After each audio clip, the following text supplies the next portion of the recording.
Now to the resignation of a key Palestinian figure, Saeb Erekat, just a day before the first official meeting of the Israeli and the new Palestinian prime ministers. It appears that Mr. Erekat, who's the chief Palestinian negotiator, decided to resign after he was left out of the Palestinian delegation going to the meeting in Jerusalem on Saturday. Ahead of that landmark meeting, we've been speaking to Israeli and Palestinian representatives here in Washington.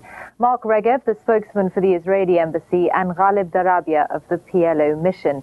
He told me that Israel's incursions into Palestinian territory and the resulting deaths of civilians made the job of the Palestinian Prime Minister very difficult.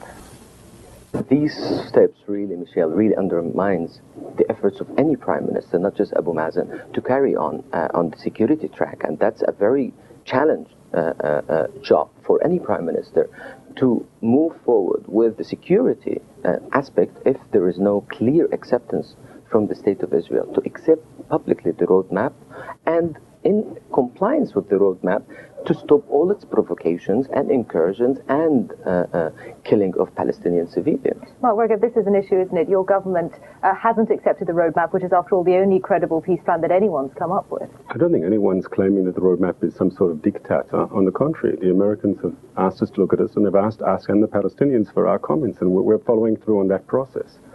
But let's be very clear here. Abu Mazen, the new leader, is being tested by the Palestinian extremists. We've actually seen a rise in terrorism from Gaza since Abu Mazen took office. These terrorist groups are testing his leadership, and it's very important that he follows through. But going back to the chances for peace talks on substantive issues, which are bound to be major ones, things like settlements. I mean, your government, Ariel Sharon, has said already that he's not willing to compromise on settlements. I mean, it really doesn't bode well for any chance that this plan could have. On the contrary, we're willing to move forward, and the framework of the roadmap is something we're discussing, and we hope we can move forward without repeating the same mistakes that we did in the 1990s. The most important issue is the issue of accountability. The Palestinian leader says he's against terrorism, all right? The proof of the pudding is in the eating. Can he rein in, as he's committed himself to the Europeans, to the Americans, to his Arab brothers, can he rein in these extremist groups? We know that Hamas and Islamic Jihad, they will torpedo the peace process, they will kill innocent people. It's a problem that has to be taken care of. Ghalib Darabia, is it true, do you think the Palestinian Authority in that sense is really under siege by the militant groups? It only takes one incident at a really crucial time in any possible peace talks and everything could be scuppered? Really, I think, Michelle, is that Sharon is making us and the Palestinian Authority under siege, and he's not giving us an opportunity or a chance to do anything. In fact, in the very first day that the roadmap was presented to the two parties, 18 Palestinians were killed in Gaza, 5 of them from the same family.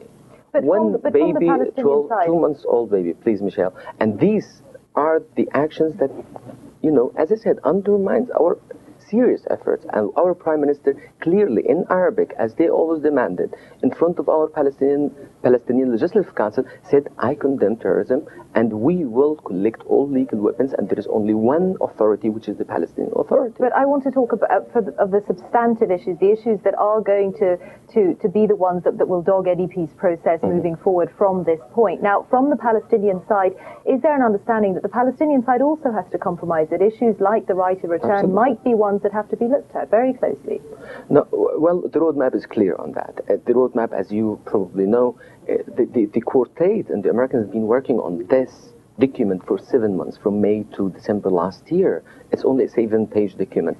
The right of return and the refugee issue is in the 3rd phase of that roadmap. It is a bilateral talk between the Palestinians and Israelis to reach an agreement on that particular issue. But what is challenging is the 1st phase. We have done every aspect on phase 1 in compliance with the roadmap.